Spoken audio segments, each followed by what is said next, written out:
Good morning, everybody. Uneducated Economist here. So I've recently had a viewer comment that they are enjoying the channel and like this idea that we are supposed to take on this economic information for ourselves so that we can make the best decisions for ourselves and our family and, the most appropriate, decision for our ultimate outcome.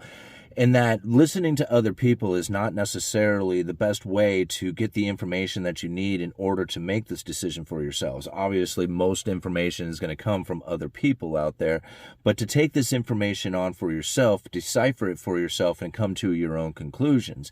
And a lot of times when people hear me say that, they're like, what do you mean by this? Like, give us some examples of what it is that you even mean by this, internalizing this information for yourself so that you can, good Lord, some people just can't speak, Anyway, make the best decisions for yourself when you decipher all this information. And a lot of times when you are getting information from, say, somebody who is very much invested in gold, you're going to get negative outcome stuff from the dollar, from the government, from the Federal Reserve, and all positive stuff from like the idea of gold taking over as a new world reserve currency or replacing the dollar and moving back into a world reserve currency, therefore making everybody who's holding gold ultra rich, right? So there's these like major differences in views of what is going to be taking place within the economy and the ultimate outcome from that.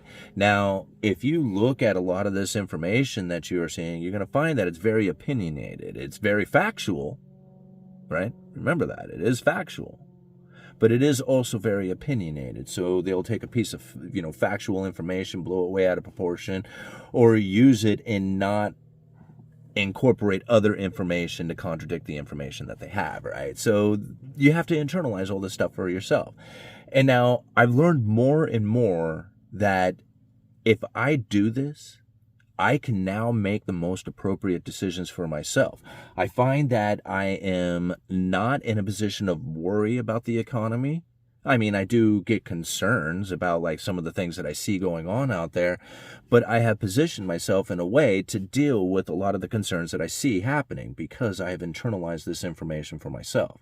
Now, a lot of people who are reliant on the news for their information, right? They say, man, I got to have this information coming to me from the news from a political fashion in order for me to understand the economy.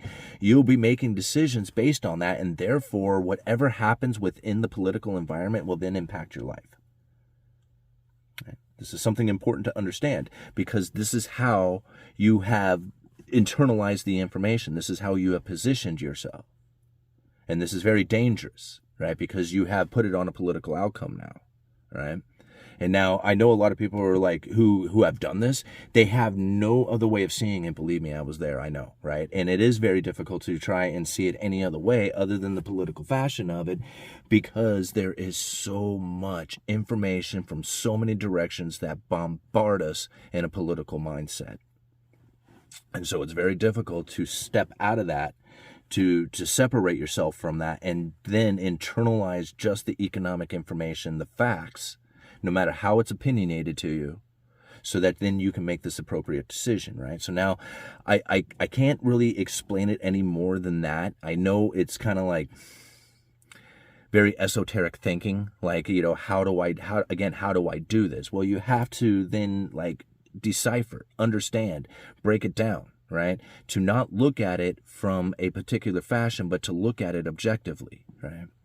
Just for an example, let's take like something like the September of 2019, right? This is when we had the repo market, right? The non-QE, QE, the liquidity crisis take place in the banking system. People flipped out, right? This is when the non-QE, QE thing was set up. Right? And everybody was just like, all lit up about the Federal Reserve going back into money printing and, doing these overnight swaps with treasuries for dollars and stuff. It was big news, really big news. And people thought for sure there was like a banking crisis taking place, right? And now if this is the first time you are gathering this information, right? When in September of 2019, you turn on the news and this is taking place, you're like, what in the world? Right? And so now all of a sudden you got all this political, thoughts that are flying all over the place and people are, trying to explain what's happening. But really, had you just been following the Federal Reserve's information, they were talking about setting up a repo facility. And now they didn't exactly talk about how this was going to be used, but they talked about needing it in the future, right? And so now I did a video called Things Are Changing, where I talked about this very thing, right? I talked about the repo facility and how the Federal Reserve wanted to set this thing up. This was prior to the September 2019. I didn't know it was going to be because of a banking liquidity issue, right? I didn't know that part, but I knew that the Fed wanted this standing facility. And so when they set it up and boom, it was in operation, I was like, yeah, I knew that. Right? I mean, I didn't know that, like that's the way it was going to go down, but I knew that this facility was like in their head, like they knew that they needed it, right? And so, like, when this information comes out in September 2019, all of a sudden people are screaming banking crisis, right? They don't know, right? They're getting it from political information. Now they're making decisions based on this idea that this is like crisis, right? That this was something that was unexpected. Because nobody's really explaining it in the fashion that it was expected, right? But, really, if you had been following the Fed and listening to their own statements, we knew ahead of time that this particular facility was in their mind ahead of time, right? So I had to internalize that information. When it comes out, people are like screaming like, banking crisis, liquidity crisis. And I'm like, wait a minute, no, hold on here. Like the Fed knew this was coming, right? Because they talked about it already. So it's not the crisis, like Fed lost control, they don't know what they're doing kind of thing. They knew exactly what they were doing. This was planned, right? Again, like they didn't explain it, step 1, step 2, step 3, right? But they did say that, they wanted this facility and the reasons why they wanted it. And I couldn't, I'm the uneducated economist. How am I supposed to say like, oh, well, this is going to happen in September of 2019, that there's all of a sudden going to be this big, huge cash withdrawal due to a tax payment, corporate tax payment, and all this money leaving the banking system, moving over to the Treasury General account, causing, an overnight lending rate to just shoot up to 10%. I had no clue that was going to take place, right? However, knowing that they wanted that facility when they did set that up, it was like, okay, this is a planned event, right? This was expected. So again, internalizing that particular information ahead of time. Lumber, right? I called out the lumber industry so accurately.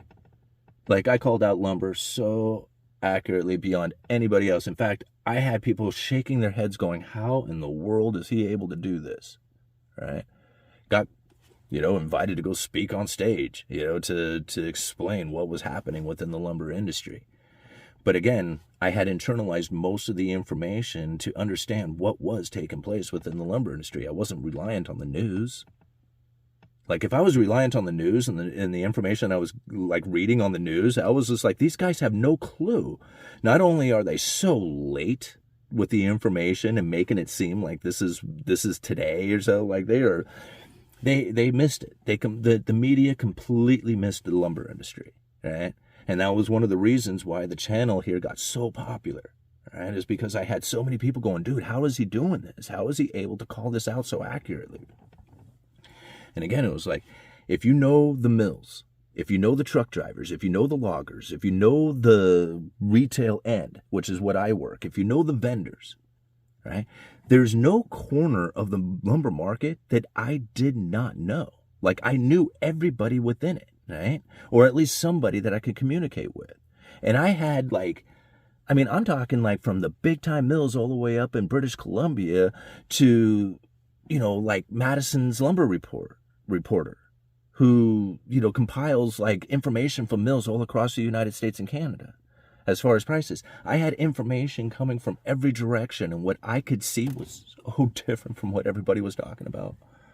And I was just like, I was trying to explain it. I was saying it to people. This is an inventory breakdown. This is an inventory depletion. This is a mill curtailment issue that has taken place, right? That was happening due to environmental issues and impacts and price stumpage fees and stuff like that. There was so much information to try and decipher to come to the conclusion that when it was at 1,700 per thousand, and I'm saying it's going to go back to normal, and what is everybody going to say when it does? When inflation is still running hot and lumber is at its normal price, what is everybody going to say? Right? And that's exactly what we experienced. Here we got lumber at 550 per thousand. It's been down here at this lower, 500, high 400s for months. This is a price that we experienced back in 2018. I mean, to me, it was very clear. There was no question on what was going to take place. So when everybody was like very confused and trying to figure out what was happening within the lumber industry, how come all of a sudden construction costs were tripling, right? They couldn't figure it out. And I'm over here explaining it, right? This is because I had internalized all this information. This is the way I was able to make the best, most appropriate decisions for myself. And I'm not always accurate, right? I mean, I will admit that. If you are 100% accurate all the time, then, you must be some sort of god, right? I mean, it doesn't go like that. Nobody can predict the future, right? You can look at the current situation that we are experiencing, look at the past and how that happened, and the outcomes that came from it, and hopefully come up with, a reasonable idea of what the near future will be like. But nobody can predict the future, right? It's just, just can't do it. But when you come up with, bold calls like I did, right? It's not because I have some magic, ability to foresee the future or something like that. It was because I could understand what was taking place within the banking industry from the things that I read about the Federal Reserve and how it is that, that was going to impact, especially things like the lumber market. But where I screwed it up is where I thought that the housing market was going to completely crash when the interest rates went up. I mean, it only made sense that that's what would take place. If interest rates fall and the prices of homes go up, then if interest rates go up, the price of homes come down, right? But even just recently, I was reading an article that October home prices from the previous October are up 4%, right? So it's not outcoming like, the outcome isn't what I thought it was going to be when the interest rates started to elevate. However, my understanding of what has taken place has changed, right? And so when I start looking at things in a different fashion, when I start to understand the mortgage market in a different light, when the Federal Reserve starts to unwind their balance sheet, just the thought of that alone, right? That they are going to take mortgage-backed securities away from their balance sheet. That means they're going back into the market. That means there's going to be a flood of mortgage-backed securities out there. That means the price of them falls and the yields rise. People won't be able to afford the mortgage payments anymore. This is exactly what I thought was going to take place. Now, as it started to happen, the yields found a plateau and they wouldn't go any further. I was like, what's going on here? Like, weren't they supposed to go like 15%, 20%? I mean, this is what I thought was going to happen, but now I'm internalizing this information and think, what is going on here, right? Let's look at this objectively, because these mortgage rates shot up right away. Not in lockstep with the Federal Reserve. They're not moving with the Fed, right? As everybody says, the Federal Reserve raises interest rates, mortgage rates are continuing to rise. That's not what happened. I recognized that right away. I'm like, wait a minute here. This is not the same, right? As the Federal Reserve is moving their rates up, the mortgage rates plateaued out. They hit that 7-8%. They fluctuated around a little bit, but they did not continue to move up with the Fed funds. They hit their limit, right? And so as I started realizing this, I'm like, wait a minute now. The mortgage market has found its position, right? 8%, 7%, this is where they want to issue out loans. This is where the investors are coming in. This is where the mortgage market is finding its support. Well, wait a minute here. If it doesn't go up to 15%, then how are the house prices going to come down? You see, I'm starting to figure this thing out a little bit differently. Now I'm starting to understand how come it is that my house that I bought that I thought was going to go down in price and I was going to have to live a little while underwater on my home is actually increased in price by a dramatic amount. Like during the time, like the completely opposite of what I was thinking was happening, but now I understand it in a different fashion, right? Got to internalize the information. I mean, I didn't think I was making the appropriate decision for myself at the time. I really didn't. I didn't feel like I had any other choice. And I mean, I struggled with that purchasing of that home, right? But I looked at, what it was that I had going on. I could make the payments on it. I had, I had a fairly decent income comparatively to what my bills are going to be. And I was like, I can do this. Like, I can live in this house, right? Today, I would not be able to do that. Like, at the interest rates and the price of the home, I would not be able to buy the same house, right? So even though it was a struggle to do it, I still ended up making that decision, even though I was fighting against it. I didn't want to, but I still did it, right? Even with the information that I internalized that I thought was going to end up being completely different from from the outcome that I had expected, right? It ended up being completely different. Doesn't really matter. The information that I had taken was enough, right, for the position that I was in to go ahead and make that appropriate decision, even though it didn't feel like it. Isn't that weird? Like, this is how this ends up working out. It's like it almost becomes intuitive. You don't even know that you're doing this. You're just making the right decisions all on your own because you have taken in so much information. And even when you think you got the outcome, right, it may not be that way, right? It's almost, as a lot of people put it, letting the universe take control, God's will, whatever you want to call, right? But this is because you have internalized this information. You're not letting somebody else dictate to you what it is, right? I mean, you can listen to their facts, right? You can listen to their opinions, but their opinions are not your opinions. Your opinions are the ones that are going to end up with your outcome, making the decisions that you do. I mean, even like this car, for example, people like see the video and they see me in this new car, right? It's a 10-year-old Escape. It's not it's not some fancy ride. And then, like, they look at it, it's just like, oh, you put out these videos talking about driving beater cars, but yet you go out and buy this new fancy vehicle. And I'm like, this is not a fancy vehicle, and my wife earns the money to buy this thing, right? That's what happened here. I have 3 vehicles that are all beaters, and if she didn't have this, she would be driving one of those, right? But she doesn't want to drive one of those, so she has a job so she can drive one of these. That's her decision to make, right? But when it comes to the outcome of our family, the household, and all that other stuff, there's no difference, right?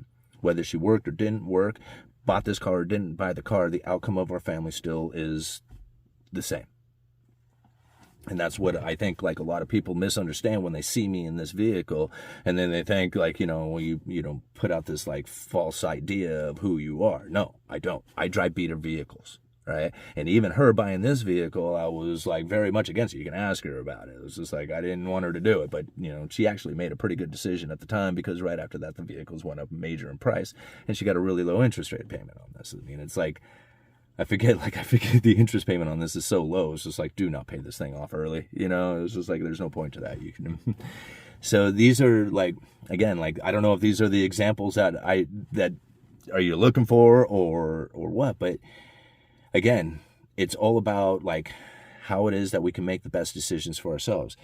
I thought about, like, a food cart idea, right? My wife has worked in the food industry her whole life. So she's worked restaurants and catering and, worked delis and stuff like that. So she's very much aware of how the food industry works. And not like, we're some, have some culinary passions or something behind our motivation. We do enjoy, like, the idea of business and the idea of owning a restaurant or a bar or something like that, even though we don't drink. It was something that we had talked about in the past. Like, this is, like, she understands the business. And so understanding that and wanting to set something up like that, knowing what's taken place within the economy, especially right now, gives me a better insight on what it is that I need to do in order to maybe have something like that in my life. There's going to come a time in which that people who had borrowed a lot of money are going to have a difficult time paying those loans back if we run into a liquidity crisis. Understanding what a liquidity crisis is and how that slows the economy down, makes it difficult to get loans, makes it difficult for money velocity to take place, and it makes it difficult for people to go down to the local restaurants or the food carts or something like that, right? So understanding that's what's going to be taking place or could possibly taking place, and recognizing some of the issues inside of that, then gives me what I feel is a better insight, as opposed to just like, man, I really want to follow my passion of having owning a restaurant someday, right? I mean, don't get me wrong, following your passion is a very important thing in life, but also understanding that following your passion doesn't lead you into economic chaos. I mean, that's important to understand as well. And this is, again, like, internalizing this information for yourself. If you start a business at the very bottom of a recession, I mean, think about it. It'll be nothing but good economic times taking place after that. If you started right before the recession, now you have to deal with bad economic times, suffer through it, and then hopefully come out the other side prosperous, right? If you can, you'll probably come up with a very stable, strong business if you can do it. However, if you start a business at the base of the recession, or what you feel is the base of the recession or the bottom of the recession, from that point on, everything should become more economically easier, financially easier. Everything about your business should be easier. I mean, if you just think about, the expansion of the economy. However, you also have to recognize that you might be at the top, and that taking out a loan for the new Camaro may not be the smartest idea, right? Even though your business is rolling right now. Taking that vacation, buying those luxury items, when you see the money just rolling in, you're thinking, man, this is going to last forever, right? But understanding and internalizing the information, saying, no, this isn't going to last forever. This is a rational exuberance that we are experiencing, right? And I know it's going to end. And if it does end, I better be positioned for it, right? And even if it doesn't end, I should probably take on the idea and position something within my life to deal with the fact that if that does occur, I will at least have this in my life, right? See, this is how internalizing this information is going to protect you. If you listen to somebody out there and they say, cash is trash, get out of cash, right? And you internalize that as, oh my God, you will spend your money. You won't necessarily invest it. You won't put it into the place that you think you should. You will literally go and dump it into like beer and Pepsi and, and not like stocks, like the physical item, and consume it. Like you won't, people hear cash is trash. And I'm not talking like the wise investors, people who have money going, no, I want to do something with it. I don't want to spend it, right? I want to invest it. That's different. But most people, when they hear it on the news, they hear cash is trash, they need to get out of the cash before everything, they don't like, somehow it's evil or something, And it's simply not the case. If you internalize that information for yourself, you say, no, man, while everybody's saying cash is trash, I'm going to stock up on it, because at some point it's not going to be trash and people are going to be selling their new dirt bike that I really want, right? And I'm going to get it for a lot cheaper than what they paid for it, right? Because everything goes on sale in a recession. And you're not scared of the idea, you're actually anticipating it. And even if it doesn't come, no big deal, right? You're saving your money, you're doing your thing. You're not listening to the people out there telling you what it is that you're supposed to be doing with this, right? I mean, don't get me wrong, there's facts. It is all factual, all of it, right? They will come out and give you all this stats and, information and facts and everything, right? And it's not lies, right?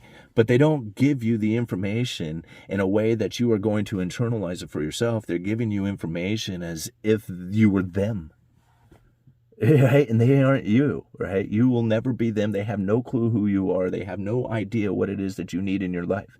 They don't know that you wanted that dirt bike, right? Only you knew that.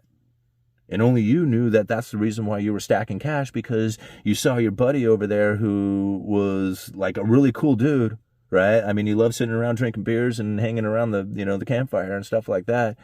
But he doesn't make good decisions with his money. And he's got that new truck and he's got that new baby and he's got that dirt bike and he's going to sell it. And you don't want to be the vulture, but it's going to go to somebody, right? And if it's not him, maybe you don't like him. It doesn't matter. It's going to go to somebody, and that's the point, right? And that's where you have, positioned yourself to get the dirt bike and not go down just because, you have a bunch of stimulus money thinking, man, now I'm going to go down to the dealership and go get that brand new bike because I, somehow deserve it because I got a stimulus check. Like, this is not that's not how, I mean, maybe that's the way you internalized it, but, I guess for me, this is how the example let it go. Not that I want a dirt bike, but I'm just using that for an example, Again, how do you internalize it for yourself? It's all about you. I looked at like some of the things that were taking place with the special purpose vehicles when the Federal Reserve was setting those things up during the pandemic. And I'm like, does anybody else see what's going on here? Right? That, when they first set it up, I'm especially like the corporate debt lending facility, I thought to myself, man, this is going to create a situation that nobody is really anticipating. right? And now I don't know exactly how that information got me to make the best decisions for myself. I don't know, right? But I know the eventual outcome of my life still had that thought in mind. So the decisions that I was making every day still had, like, all these things that the Federal Reserve and Treasury were doing during the pandemic, right?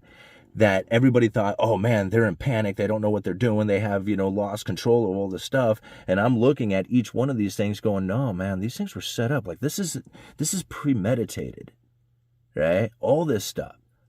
Bank term funding program, all these things. And so when people ask me, are you worried about having your money in the bank? No, I'm not. I mean, I should be. I mean, I said that. Like, people ask me that, literally ask me that. God, I'm really ranting, aren't I? Okay, and maybe not ranting, but just going off on tangents. People ask me, hey, are you nervous about keeping your money in the bank, like cash in the bank? And I said, no, but I probably should be, but I'm not. And when they asked why, I said, because the Federal Reserve will have lifeboats.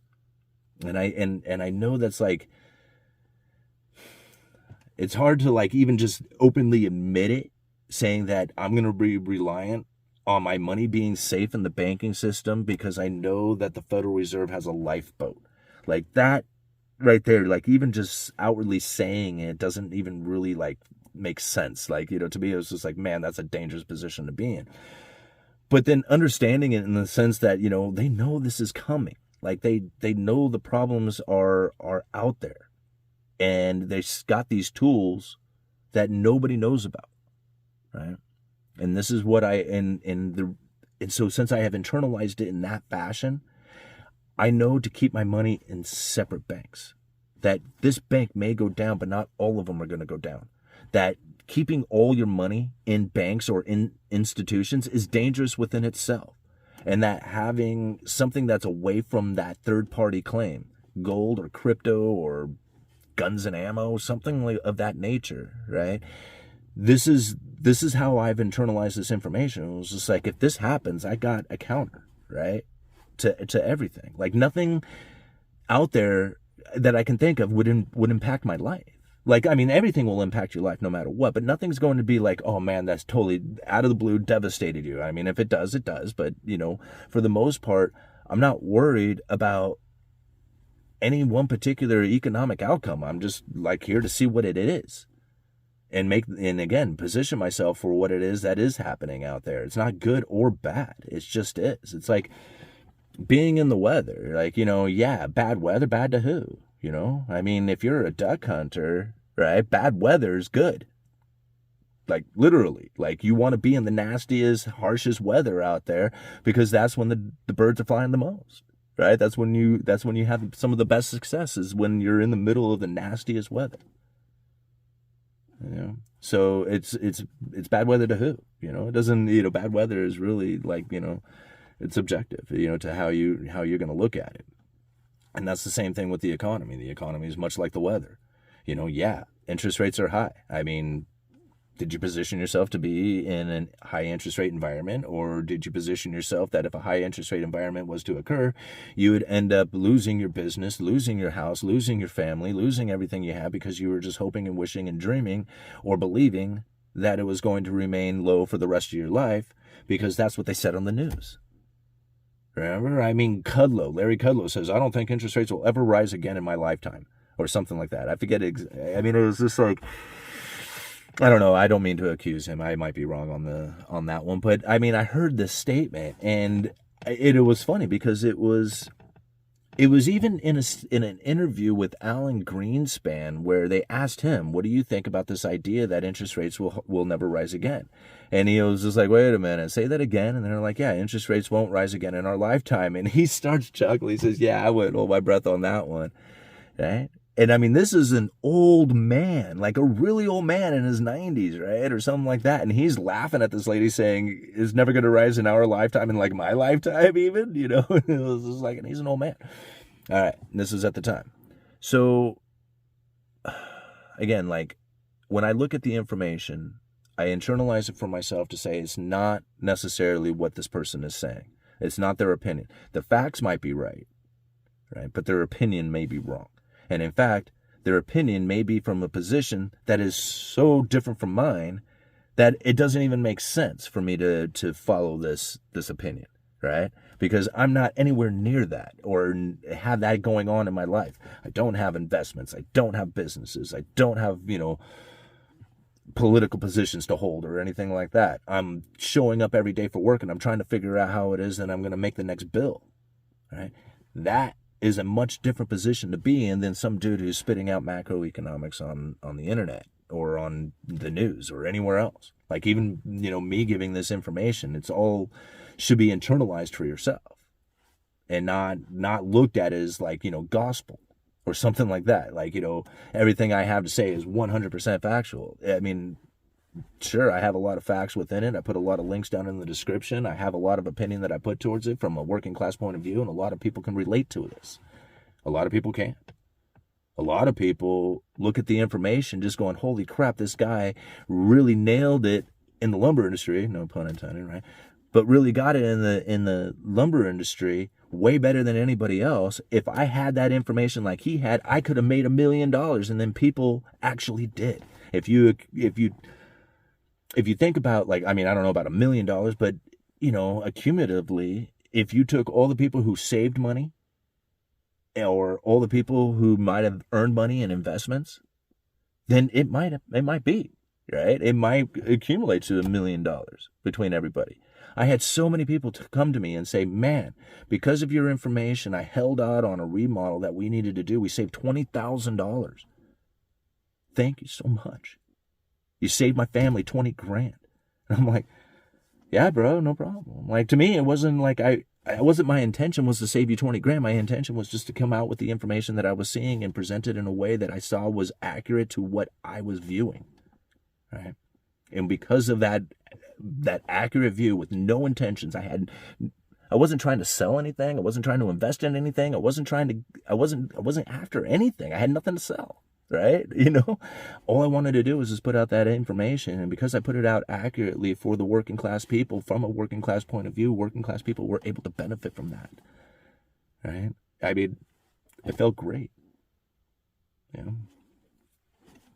don't know. Okay.